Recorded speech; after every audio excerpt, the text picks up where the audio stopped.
Coucou la famille, bienvenue sur la chaîne. Heureux de vous retrouver aujourd'hui pour une nouvelle vidéo concernant le Barça face à Granada. Le Barça qui fait match nul face à Granada et le Barça qui se laisse distancer par le Real en tête du classement. Le Barça qui est troisième avant cette trêve internationale. Girona est deuxième et le Real premier à 24 points. Barça à 21 points.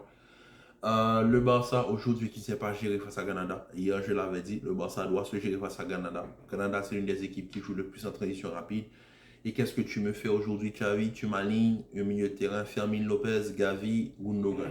Et tu t'étonnes qu'en première mi-temps, ils sont déjà 2-0. Déjà, bon, félicitations au petit Brian Saragossa. Parce que franchement, aujourd'hui, il nous a pondu un match exceptionnel face au Barça. Il a même failli être passeur sur le troisième but. Bon, on va dire troisième but, parce que la balle rebondit sur le poteau de Ter Stegen et sort. Le poteau sortant, pardon. Mais franchement, aujourd'hui, il nous a produit une performance exceptionnelle. Si je ne me trompe pas, il est aussi l'homme du match. Et aussi, il a signé un doublé.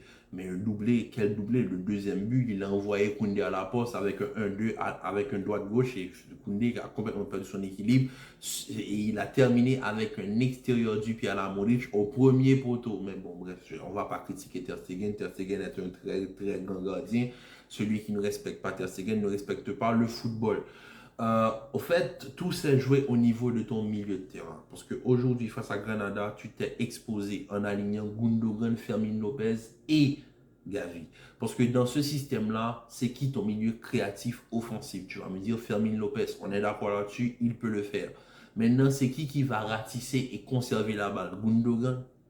Gundogan, dans ce milieu-là, est le moins physique. Et c'est à lui que tu demandes de remplir la tâche de numéro 6. Tout ça parce que tu ne fais pas confiance à Oriol Romeo. Pourquoi, au lieu de demander à Gundogan de faire ce qu'il ne peut pas faire, pourquoi ne pas établir un système afin de favoriser l'intégration d'Oriol Romeo?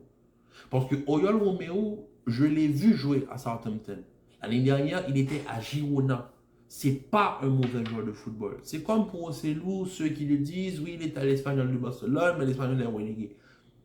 Écoutez, tous les joueurs ont un profil. Il y a ce qu'on appelle le profil footballistique. Si le joueur a un profil bien à lui, c'est-à-dire c'est un récupérateur, tu le mets dans un système accompagné d'un joueur capable de gérer ses failles de haut niveau, ses failles techniques. Vous voyez ce que je veux dire?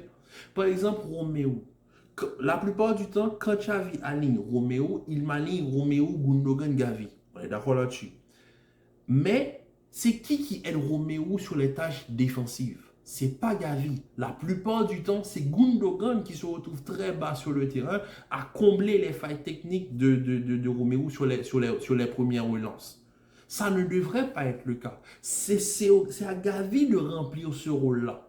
Parce que quand tu as Frenkie de Jong, les deux, ils peuvent jouer aussi haut qu'ils veulent. Frenkie de Jong a le bagage technique pour sortir les premiers ballons. Mais Roméo, c'est le récupérateur par excellence. Tu le mets dans un système où il y a Gavi de préférence, vu que Gavi, c'est vraiment l'intensité qu'il apporte au niveau du milieu de terrain. Si tu mets Gavi un peu plus bas sur le terrain et que tu demandes à Gundogan de jouer un petit peu plus haut, mais pas trop loin afin de pouvoir faciliter les sorties de balles, tu pourrais jouer beaucoup mieux. Parce qu'aujourd'hui, quand tu mets, moi, je suis entraîneur d'une équipe, j'entraîne une équipe, je vois un milieu de terrain, Gundogan, Fermin Lopez et Gavi, je dis, les gars, mais amusez-vous, pressez Gundogan, allez-y, faites-vous plaisir. Faites-vous plaisir. Appuyez sur Gundogan, vous allez voir, il ne va pas pouvoir tenir la pression. C'est la même chose si je joue face au Real Madrid, qui me met Toni Kroos numéro 6, moi je dis, les gars, pressez Toni Kroos. Allez-y, faites-vous plaisir. Tu ne peux pas aujourd'hui venir face à Granada, une des équipes de Liga qui joue le plus en transition rapide et qui a une énorme pression au niveau du milieu de terrain. Et tu me dis que tu m'alignes Gundogan, Fermin Lopez, sachant que Roméo peut jouer. Vous voyez à la fin du match, quand le Barça arrive à tenir Granada dans les buts, c'est pas Granada qui recule. C'est vu que Roméo est monté, il a apporté cette stabilité au niveau du milieu de terrain où les joueurs de Granada ne peuvent plus avancer. Parce qu'il ratisse sa zone, il récupère tous les ballons. C'est ce qui a permis aux joueurs du Barça de tenir Granada dans ses buts. Parce que moi, il y a ce qu'on appelle le travail de l'ombre. Les numéros 6 sont vraiment sous-estimés dans le football. Parce que franchement, il y a des joueurs comme Gilberto Silva, par exemple, Zé Roberto aussi. Il y a Casemiro, Makelele. Ces joueurs-là sont sous-estimés. Dans ce sens où, oui, on les appelle, oui, ils sont brutals. Non, non, non, non. Non, non, non. Ces joueurs-là sont là pour... Ils sont maîtres du jeu. Le numéro 6 est le vrai maître du jeu. Vous voyez pas Rodri? Vous voyez pas Rodri? Rodri n'est pas là. Vous voyez pas City maintenant? C'est la même chose. Il n'y a pas Busquets. Ok, tu n'as pas Busquets. De Jong est blessé. Qu'est-ce qu'on fait? On a Roméo. Roméo, c'est quel type de profil? Ok, si j'ai Roméo, est-ce que Gavi, tu descends un petit peu plus bas, Gundogan, toi tu vas plus haut. Pourquoi quand Roméo est sur le terrain, c'est Gundogan qui est plus bas et Gavi plus haut? C'est ça le problème avec le Barça. Après ça, on dit que c'est Roméo qui ne sait pas, qui est pas bon. C'est pas Roméo qui n'est pas bon. Roméo n'est pas bon parce que le joueur qui est à côté de lui n'a pas l'intensité pour tenir tout le temps aux côtés de Roméo. Il faut un joueur avec l'intensité, c'est-à-dire Gavi, qui peut casser les lignes afin de faciliter les tâches de Gundogan en attaque. Il y a ce qu'on appelle la complémentarité au niveau du milieu de terrain. Xavi est l'exemple simple de la complémentarité. Iniesta, Xavi, Busquets, ce milieu de terrain est légendaire. Toni Kroos, Casemiro, Modric, ce milieu de terrain est légendaire. Maintenant, il y a encore un nouveau trio légendaire qui se dessine entre Tchouaméni, Valverde, et non, pas même un trio, ça c'est un quatuor. Tchouaméni, Valverde, Camavinga et l'autre là qui est devant, le numéro 5. Vous voyez de qui je parle, Bellingham. Mais bon, juste pour vous dire que l'harmonie et la complémentarité qu'il doit y avoir au niveau de ce milieu de terrain, il n'y a pas. Il n'y a pas aujourd'hui. Et aujourd'hui, le Barça s'est fait marcher dessus pendant une partie du match. Quand Roméo est monté et a stabilisé le milieu de terrain, même Araujo, à la sortie de Koundé qui sort sur blessure, Araujo peut monter encore plus haut. Parce que Roméo est derrière. Il est plus rassuré. Si c'était Gundogan, je t'assure qu'Araujo ne serait jamais devant la surface de réparation de Canada. Jamais. Il n'aurait jamais pu être là. Parce que tu as besoin de ce récupérateur. Tu n'as pas De Jong, tu n'as plus Busquets, tu as Roméo, mets-le dans un système dans lequel il peut être à l'aise. Donc ça, c'était au niveau du milieu de terrain, parce que je pense que tout le match s'est joué sur ça. Et Granada en a énormément profité. Ensuite, au niveau de l'attaque, Joao Félix fait un match moyen aujourd'hui.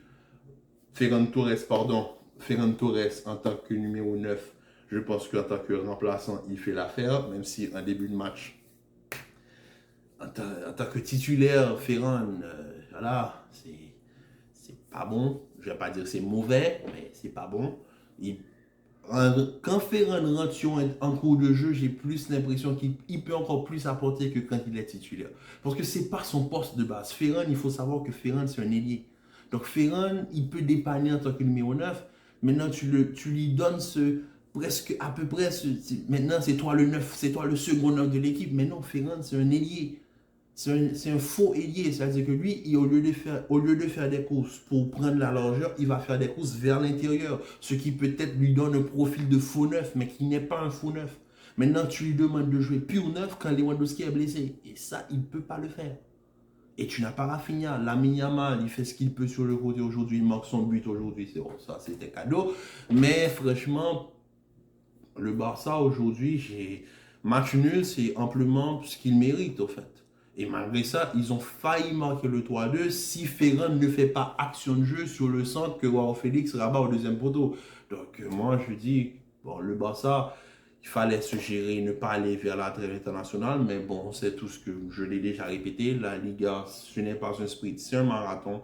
La Liga est encore jeune, 3 points, c'est rapidement rattrapable. Si le Real fait un faux pas, le Barça gagne un match, ça peut rapidement renverser la tendance.